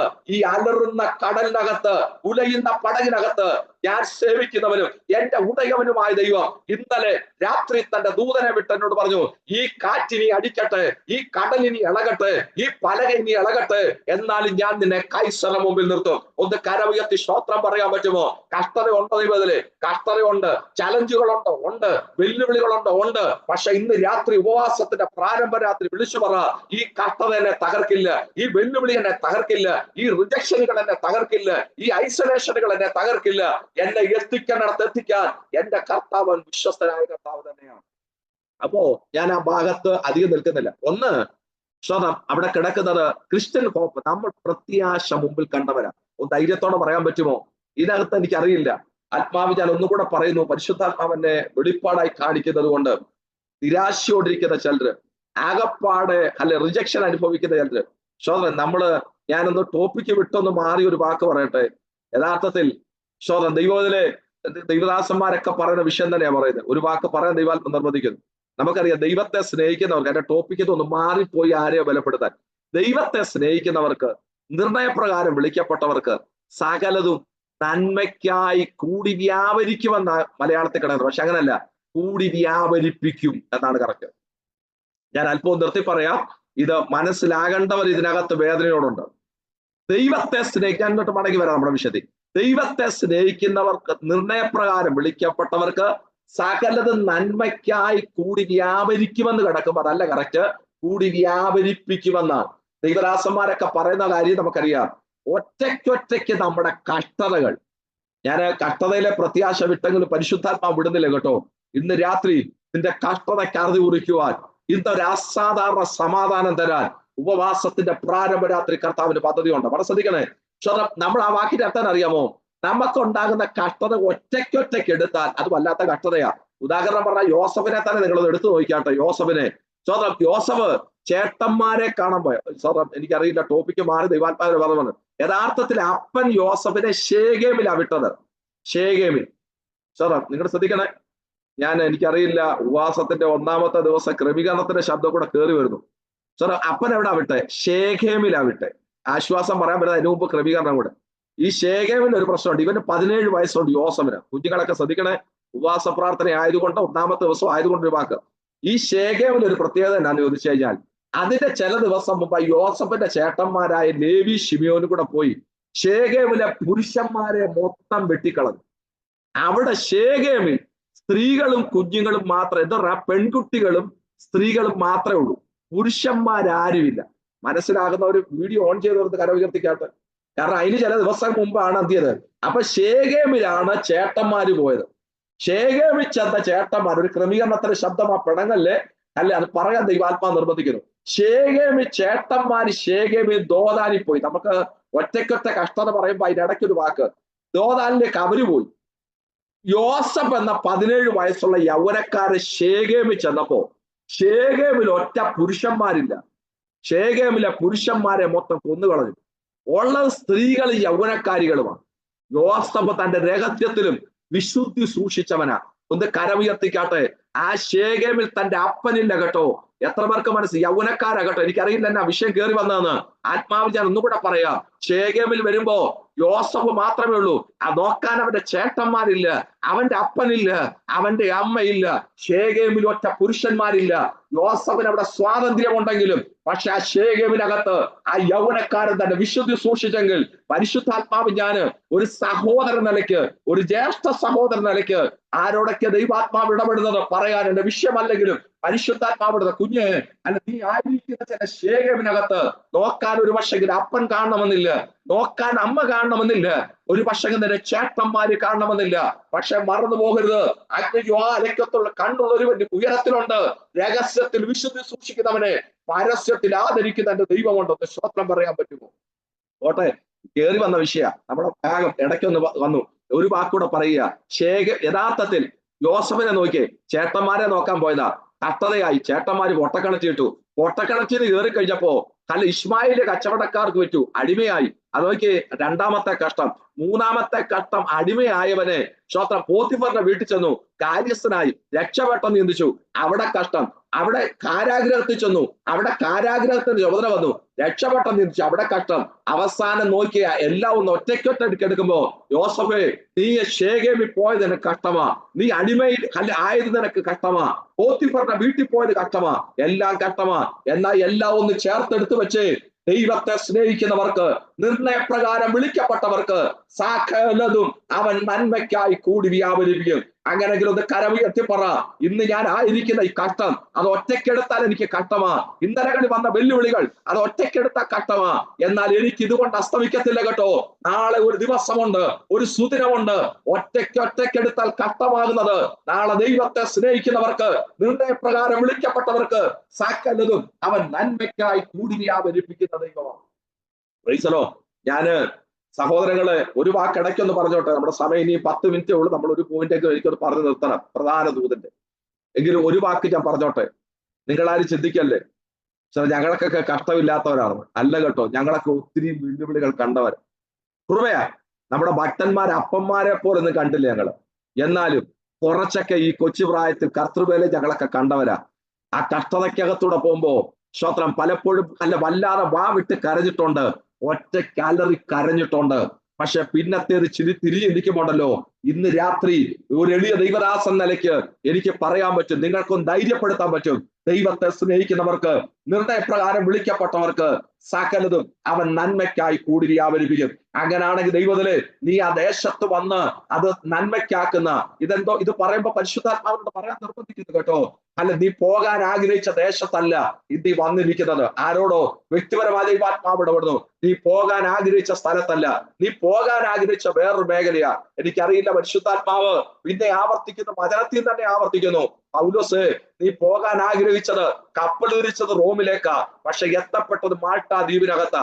മെലീത്തയിലേക്കല്ല നീ ആഗ്രഹിച്ചത്, നീ റോമിലേക്ക് തിരിച്ചവനാ. പക്ഷെ ഈ മെലീത്തയിൽ വന്നത് അത് നന്മയ്ക്കായി എന്ന് പറയത്തക്ക വേണം. എത്ര പേർക്കൊന്ന് ശ്രോത്രം പറയാൻ പറ്റും? അങ്ങനെ ചെല്ലിതിനകത്തുണ്ട് എന്ന് പരിശുദ്ധാത്മാവ് ഇടപെടുന്നു. പോകാൻ ആഗ്രഹിച്ച, ലക്ഷ്യം വെച്ച സ്ഥലത്തല്ല എത്തപ്പെട്ടത്, വേറെ ഏതൊക്കെയോ മേഖലകളിൽ എത്തപ്പെട്ടതുപോലെ, ഒരു മാൾട്ടാ ദ്വീപിൽ പൗലോസ് വന്നതുപോലെ അങ്ങനെ വന്നിരിക്കുന്ന ആരൊക്കെയോ ഉണ്ട്. അങ്ങനെങ്കിൽ പരിശുദ്ധാത്മാവിന്റെ വചനത്തിൽ ഓർപ്പിക്കുക, ഈ മെലീത്തയിൽ വന്നത് അത് നന്മയ്ക്കായി എന്ന് പറയത്തക്കവണ്ണം, ചില ആളലികളെ കൊടയത്തക്കവണ്ണം, ഒരു പബ്ലിയോസ് ഹല്ലലി എന്ന ദൈവപ്രമാണിയുടെ അല്ലെ അപ്പനെ ആ ദേശത്തെ മൊത്തം വെട്ടിപ്പിടിക്കത്തക്കവണ്ണം ഒരു പ്രവൃത്തി വെളിപ്പെടുത്താൻ ദൈവം വിശ്വസ്തൻ തന്നെയാണ്. ഓട്ടെ, ഞാന് നിങ്ങളെ ബലപ്പെടുത്താൻ കർത്താവ് ഏൽപ്പിച്ച ഒരു പദം കൂടെ പറഞ്ഞ് പ്രാർത്ഥിക്കാൻ പോവുക. അപ്പോ നമ്മൾ ആര് എന്ന് ചോദിച്ചാൽ, ഒന്ന്, പ്രത്യാശ മുമ്പിൽ കണ്ടവരാണ്. ആ പ്രത്യാശ ക്രിസ്ത്യൻ ഹോപ്പാണ്, ക്രിസ്തീയ പ്രത്യാശയാണ്. ക്രിസ്തീയ പ്രത്യാശ എന്ന് പറഞ്ഞ 5 കാര്യങ്ങളുടെ പ്രത്യാശ. അത് പറഞ്ഞ് നമ്മുടെ അടുത്ത പോയിട്ട് ഒരു വാക്ക് നിർത്താൻ പോവുക. ഒന്നും കൂടെ ആവർത്തിക്കാൻ മനസ്സിലാക്കണം. 1, കഷ്ടതയിലെ പ്രത്യാശ. 2, മരണത്തിലെ പ്രത്യാശ. 3, തിരശ്ശീലയ്ക്കകത്തേക്ക് പോയ പ്രത്യാശ. 4, കർത്തൃവരവിലെ പ്രത്യാശ. 5 തേജസ്സിലെ പ്രത്യാശ. ഈ പ്രത്യാശ അകത്തുള്ളവരെല്ലാം ഒന്ന് കരമുയർത്തി സ്തോത്രം പറ. എന്നെ പോലെ ഭാഗ്യം ചെയ്ത ഒരുവൻ ഈ ഉലകത്തിൽ ഇല്ലവേ ഇല്ല. പോട്ടെ, 1, പ്രത്യാശ മുമ്പിൽ കണ്ടവരാ. 2, ശരണത്തിനായി ഓടി വന്നവർ. യഥാർത്ഥത്തിൽ ഇന്ന് രാത്രി ഞാൻ എടുക്കാൻ ആഗ്രഹിച്ച വിഷയത, വേദപുസ്തകം നമ്മൾ പഠിച്ചാൽ ശരണത്തിനോടിയ 5 കൂട്ടരുണ്ട് കേട്ടോ. ഇല്ല, ഞാൻ ഒരാളുടെ പറഞ്ഞ് നിർത്തുക. ഞാൻ മുമ്പേ അബ്രഹാമിനെ കുറിച്ച് പറഞ്ഞല്ലോ. ഈ സന്ദേശം അബ്രഹാമിലേക്കുണ്ട്, അതുകൊണ്ട് ഒത്തിരി ഭാഗം നമ്മൾ കട്ട് ചെയ്തു. അബ്രഹാമിലേക്ക് വന്നു. വേദപുസ്തകം നമ്മൾ പഠിച്ചാൽ ശരണത്തിന് വേണ്ടി ഓടിയ 5 കൂട്ടരുണ്ട് ബൈബിളിൽ. അതിനകത്തെ 1ാമത്തെ ആള് അബ്രഹാമാണ്. നമ്മൾ ആ വാക്യം അറിയണമെങ്കിൽ 6 ഈ എബ്രായ ലേഖനം 6 13 വാക്യം ഒന്ന് വായിക്കാമോ? 6:13 13 വാക്യം ഒന്ന് വായിച്ച പെട്ടെന്ന്. എബ്രായ ലേഖനം 6:13 വാക്യം. ദൈവം അബ്രഹാമിനോട് വാഗ്ദത്തം ചെയ്യുമ്പോൾ തന്നേക്കാൾ വലിയവനെ കൊണ്ട് സത്യം ചെയ്യുവാൻ. മതി. അവിടെ ആ പേര് വന്നു കഴിഞ്ഞു. നമ്മൾ വായിച്ചത് 18 വാക്യത്തിലാണ്. പക്ഷെ 13 വാക്യത്തിനകത്ത് 1ാമത്തെ ശരണത്തിന് ഓടിയവന്റെ പേരുണ്ട്. വളരെ എല്ലാ സഹോദരങ്ങളും ശ്രദ്ധിക്കണേ. അത് മാത്രം 1-2 കാര്യം മാത്രം പറഞ്ഞ് നമുക്കറിയാം, നിങ്ങളും ശരണത്തിന് വേണ്ടി ഓടിയവരാ, ഞാനും ഓടുന്നവരാ. ഇതിന്റെ സ്പിരിച്വൽ ലെവൽ പറയാതെ ഹല്ലേലൂയ മെറ്റീരിയൽ ലെവൽ പറഞ്ഞാൽ പ്രാർത്ഥിക്കാൻ പോവുക. 1ാമത് ശരണത്തിന് വേറെ പുസ്തകത്തിൽ ഓടിയത് അബ്രഹാമാണ്. ഇങ്ങോട്ട് എല്ലാവരും ശ്രദ്ധിച്ചാട്ടെ. നമുക്ക് എല്ലാവർക്കും അറിയാം, മെസ്സപ്പൊത്തോമയിലെ ഊരെന്നറിയപ്പെടുന്ന ദേശനിവാസി അബ്രഹാം. എവിടെയാ മെസ്സപ്പൊത്തോമയിലെ ഊരെന്ന് ചോദിച്ചാൽ, കുവൈറ്റ് സിറ്റിയിൽ നിന്ന്, വളരെ ശ്രദ്ധിക്കണേ, 5 മിനിറ്റ് കൂടെ പ്രാർത്ഥിക്കാൻ പോകുന്നു. കുവൈറ്റ് സിറ്റിയിൽ നിന്ന് ബാഗ്ദാദിലേക്ക്, ഇറാഖിന്റെ തലസ്ഥാനമാകുന്ന ബാഗ്ദാദിലേക്ക് യാത്ര ചെയ്താൽ ഇന്ന് ഒരു ഹൈവേ ഉണ്ട് കുവൈറ്റ് സിറ്റിയിൽ നിന്ന്. അങ്ങനെ യാത്ര ചെയ്താൽ കുവൈറ്റ് സിറ്റിയിൽ നിന്ന് 350 കിലോമീറ്റർ കഴിയുമ്പോൾ റൈറ്റ് സൈഡിലായിട്ട് കിടക്കുന്ന ഒരു സ്ഥലമുണ്ട്. ആ സ്ഥലത്തിന്റെ ഇന്നത്തെ പേര് എൽ മുക്കയ എന്നാണ്. ശ്രദ്ധിക്കണേ, നിങ്ങൾ ഇപ്പൊ ഗൂഗിൾ മാപ്പിൽ നോക്കട്ടെ, ഇത് കഴിയുമ്പോൾ നോക്കിയോണം. അത് കുവൈറ്റിൽ നിന്ന് 350 കിലോമീറ്റർ ബാഗ്ദാദിലേക്ക് പോകുമ്പോൾ റൈറ്റ് സൈഡിലുള്ള ഒരു പുരാതന പട്ടണമാണ്. ഇന്നതൊരു പട്ടണമല്ല, പുരാതനമായ ഒരു ആർക്കിയോളജിക്കൽ സൈറ്റ് ആണത്. അതിന്റെ എഴുതി വെച്ചിരിക്കുന്ന ടെൽ എൽ മുക്കിയ എന്ന അതിന്റെ ബ്രാക്കറ്റിൽ ഇട്ടിട്ടുണ്ട് UR എന്നൊരു വാക്ക്. ഗൂഗിൾ മാപ്പുകാര് ഊര് എന്ന് പറഞ്ഞാൽ, ഊര് എന്ന് പറയുന്ന സ്ഥലം അത് കുവൈറ്റിൽ നിന്ന് 350 കിലോമീറ്ററേ ഉള്ളൂ. അവിടെ ജനിച്ചു വളർന്ന ഒരു മനുഷ്യനാണ് അബ്രഹാം. വളരെ ശ്രദ്ധിക്കണം. ഇതിലെ ചരണത്തിനോടിയ ഒന്നാമത്തെ ആളിനെ പറഞ്ഞ് പ്രാർത്ഥിക്കാൻ പോകുക. അവിടെ ജനിച്ചു വളർന്നവനാണ് അബ്രഹാം. നമുക്ക് എല്ലാവർക്കും അറിയാം, യഥാർത്ഥത്തിൽ ഐഡൽ വർഷിപ്പ് ആരംഭിച്ചത്, അന്യാരാധന, ബിംബാരാധന ആരംഭിച്ചത് ഹാമ്യ വംശജന്റെ ഇടയിലാണ്. അതായത് നിമ്രോദ് ആരംഭിച്ചത്. എന്നാൽ സെമിറ്റിക് വംശജരുടെ ഇടയിലേക്ക് കൊണ്ടുവന്നത്, ഷേമ്യന്റെ ഇടയിലേക്ക് കൊണ്ടുവന്നതിന്റെ പേര് തേരഹ് എന്നാണ്. എന്ന് പറഞ്ഞാൽ തേരഹാണ് സെമിറ്റിക് വംശജരുടെ ഇടയിലേക്ക് ഈ വിഗ്രഹാരാധന കൊണ്ടുവന്നത്. ആ കൊണ്ടുവന്ന തേരഹ് തന്റെ വീട്ടിലൊരു ഫാക്ടറി ഉണ്ടാക്കി. കറുത്തതും വെളുത്തതും പൊക്കമുള്ളതും ഇല്ലാത്തതും ചിരിക്കുന്നതും കരയിപ്പിക്കുന്നതും പേടിപ്പിക്കുന്നതുമായ ഇഷ്ടം പോലെ വിഗ്രഹങ്ങളെ ഉണ്ടാക്കി അതിനെ സേവിച്ചവനുണ്ടായ പല മക്കളുണ്ട്. അതിനകത്തൊരുവന്റെ പേര് അബ്രാം എന്ന് പറയുന്നത്. നിങ്ങൾ ശ്രദ്ധിക്കണേ, ഇവിടെ കിടക്കുന്ന 13-ാം വാക്യത്തിൽ അബ്രാം കുവൈറ്റിൽ നിന്ന് 350 കിലോമീറ്റർ ഉള്ളൂ. അവിടെ ജനിച്ചു വളർന്നവൻ, ഒരു ജാതീയ കുടുംബത്തിൽ ജനിച്ചു വളർന്നവൻ. ആ അബ്രാം ജനിച്ചു. വേദപുസ്തകത്തിന്റെ ചരിത്രം നമ്മൾ പഠിച്ചാൽ 75-ാമത്തെ വയസ്സായിട്ടും സത്യദൈവം ആരെന്നറിയാത്ത പുരോഗമനവാദിയായ അബ്രഹാം ഇങ്ങനെ ചിന്തിച്ചെന്നാ കിടക്കുന്നത്, ഇതിനകത്ത് എന്റെ അപ്പനുണ്ടാക്കിയ വിഗ്രഹങ്ങളിൽ ഏതാ സത്യദൈവം? അല്ലെങ്കിൽ ഈ പൊക്കമുള്ളതാണോ പൊക്കമില്ലാത്തതാണോ, കരയിപ്പിക്കുന്നതാണോ ചിരിപ്പിക്കുന്നതാണോ പേടിപ്പിക്കുന്നത്, ഇതിലേതാ ദൈവം എന്നറിയാതിരിക്കുമ്പോ അബ്രഹാമിന് രണ്ടാമത്തെ പ്രശ്നമുണ്ട് കേട്ടോ. രണ്ടാമത്തെ പ്രശ്നം, ഭഗവാൻ കഴിഞ്ഞിട്ട് ഒരു തലമുറയെ കാണാൻ കഴിയാതിരിക്കുക. ഒന്നാമത്തെ പ്രശ്നം സത്യദൈവം ആരെന്നറിയാതെ ഇരിക്കുന്ന അബ്രഹാമിന് രണ്ടാമത്തെ പ്രശ്നം ഒരു തലമുറയെ കാണാൻ കഴിയാതിരിക്കുന്നു. അങ്ങനെ ഇരിക്കുന്ന അബ്രഹാമിന് എടുക്കേണ്ട വാക്ക് ആക്ട്സ് ചാപ്റ്റർ 7:2 കിടക്കുന്നത്, പെസപ്പൊത്തമല ഊരിൽ വെച്ച് തേജോമയനായ ദൈവം അബ്രഹാമിന് വെളിപ്പെട്ടു വന്നു. അങ്ങനെ അവൻ യാത്ര ശരണത്തിന് ഓടി കേട്ടോ. ശ്രദ്ധിക്കണം ദൈവമക്കളെ, ശരണത്തിന് അബ്രഹാം ഓടി. അങ്ങനെ അബ്രഹാം വന്ന സ്ഥലമാ പദൻ അരാം എന്ന് പറയുന്ന സ്ഥലം. പദനു അരാമു എന്ന വാക്കാണ്. പദനു എന്ന് പറഞ്ഞ ഫീൽഡ് എന്നാണ്. ഫീൽഡ് ഓഫ് ആരാം, ആരാമിന്റെ നാട്ടിൽ വന്നു. അവിടെ നിന്ന് പിന്നെ യാത്ര ചെയ്ത് അബ്രഹാം വാഗ്ദത്ത കനാനി വന്നു. ശ്രോത്രം, ഞാൻ ഒരു വാക്ക് പറഞ്ഞ് നിർത്തുക, പ്രാർത്ഥിക്കാൻ പോകുക, കോമ ഇടാൻ പോകുക. നിങ്ങൾ ശ്രദ്ധിക്കണേ, ഇറങ്ങിയത് ഒരു പട്ടണത്തിൽ നിന്ന്. ഇറങ്ങിയപ്പോ തലമുറയില്ല. അബ്രഹാം വന്നത് ഒരു പട്ടണത്തിലല്ല, ഒരു രാജ്യത്താ വന്നേ. ആ രാജ്യത്തിന്റെ പേര് ഇസ്രയേൽ എന്ന.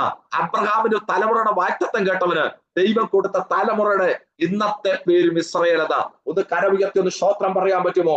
ദൈവം തന്നാൽ അങ്ങനെയൊക്കെ ഭാരപ്പെടുന്ന ആരെങ്കിലും ഇന്ന് രാത്രി എന്നെ കേൾക്കുന്ന കരമുയർത്തി പറ. അല്ലെ ശരണത്തിന് വേണ്ടി ഓടിയവനെ ലജ്ജിപ്പിക്കാതെ വണ്ണം അവന്റെ തലമുറകൾ, അവന്റെ തലമുറയുടെ പേര് ഇന്ന് ലോകത്തിന് ഭയമാക്കി മാറ്റിയെങ്കിൽ ഒന്ന് കരമുയർത്തി പറയാൻ പറ്റുമോ? നമ്മൾ ആര് എന്ന് ചോദിച്ചാൽ പ്രത്യാശ മുമ്പിൽ കണ്ടവരാ. രണ്ട്, ശരണത്തിനായി ഓടി വന്നവരാ. കരുത്തുള്ള രണ്ട് കാര്യങ്ങൾ കരത്തിൽ പ്രാപിച്ചവരാ. ഒന്ന്, കണ്ണുകൾ അടയ്ക്കാം. ഉപവാസത്തിന്റെ 1-ാം രാത്രിയാണല്ലോ. കർത്താവിന്റെ ബലിദാസം പ്രാർത്ഥിച്ചു നിർത്തുന്നതിന് മുമ്പ് ഒരു വാക്യം നിങ്ങൾക്ക് വേണ്ടി പ്രാർത്ഥിക്കാൻ ഞാൻ ആഗ്രഹിക്കുക. ഇന്ന് രാത്രിയിൽ നമ്മൾ ചിന്തിച്ച ഒന്നാമത്തെ ഭാഗം നമുക്ക് എന്തുണ്ട് എന്നുള്ളതാണ്. രണ്ട്, നമ്മൾ ആര് എന്നുള്ളതാണ്. ഒന്ന് കരമുയർത്തി പറ, എനിക്ക് മറ്റുള്ളവനെ പോലെ അല്ല ഞാൻ കേട്ടോ. എനിക്ക് പ്രത്യാശ മുമ്പിൽ കണ്ട വ്യക്തിയാണ്. രണ്ട്, ശരണത്തിന് ഓടി വന്ന വ്യക്തിയാണ്. മൂന്ന്, കരുത്തുള്ള രണ്ട് കാര്യങ്ങൾ എന്റെ കരത്തിലുണ്ട്. ദൈവത്തിലെ ആ ദേശത്ത് ശരണത്തിന് വേണ്ടിയാ ഓടി വന്നെങ്കിൽ അബ്രഹാം ശരണത്തിന് വേണ്ടി ഓടിയവരാ. അവനെ കൈവിടാത്തൊരു ദൈവം നിന്നെയും പുലർത്താൻ, നിന്നെ നിലനിർത്താൻ വിശ്വസ്തനം ഉറയ്ക്കുന്നവരൊന്ന് കരമുയർത്തി ഒന്ന് സ്തോത്രം ചെയ്താട്ടെ. ഇന്ന് രാത്രി അഭിഷക്തൻ എനിക്ക് വേണ്ടി ഒന്ന് പ്രാർത്ഥിക്കണമെന്ന് ആഗ്രഹിക്കുന്നവർ ഒന്ന് കണ്ണുകൾ അടച്ചാട്ടെ. ഞാൻ പ്രാർത്ഥിക്കാൻ ആഗ്രഹിക്കുന്നു. ഞങ്ങളുടെ നല്ല കർത്താവേ, ഞങ്ങൾ അങ്ങയെ സ്തുതിക്കുന്നു, വാഴ്ത്തുന്നു. അങ്ങയുടെ കുഞ്ഞുങ്ങളാകുന്നങ്ങൾ ഒന്നിച്ചങ്ങടെ സ്ഥലം അടുത്ത് വരുന്നു. അങ്ങയുടെ വലിയ വൃത്തിനെ കുടുംബത്തെ ഏൽപ്പിച്ച് സ്തോത്രം ചെയ്തു. ഇവിടെ ആയിരിക്കുന്നില്ല കർത്തൃവൃത്യന്മാർക്കായി സ്തോത്രം. വിശേഷാൽ ഇന്ന് രാത്രി ഈ സന്ദേശം കേട്ട ദൈവമക്കളെ ഓർത്ത് സ്തോത്രം ചെയ്യുന്നു. യേശുവിന്റെ നാമത്തിൽ അങ്ങയുടെ ജനത്തെ ബ്ലസ് ചെയ്ത് പ്രാർത്ഥിക്കുന്നതാണ്. ഇന്ന് രാത്രി നല്ല കൂട്ടായ്മയ്ക്കായി സ്തോത്രം. പ്രാർത്ഥന കേട്ടല്ലോ യേശുവിന്റെ അൻപുള്ള നാമത്തിൽ തന്നെ ആമേൻ. ഇന്ന് രാത്രി കാലം മീറ്റിംഗിലേക്ക് ക്ഷണിച്ച് ശുശ്രൂഷിക്കാൻ അവസ്ഥ ഒരുക്കുക. കർത്തൃവൃത്തിനോട് കുടുംബത്തോട് ദൈവസഭയുടെ ഹൃദയത്തിന്റെ ഭാഷയിൽ നന്ദി അറിയിക്കുന്നു. കർത്താവിനെ സഹായിക്കും.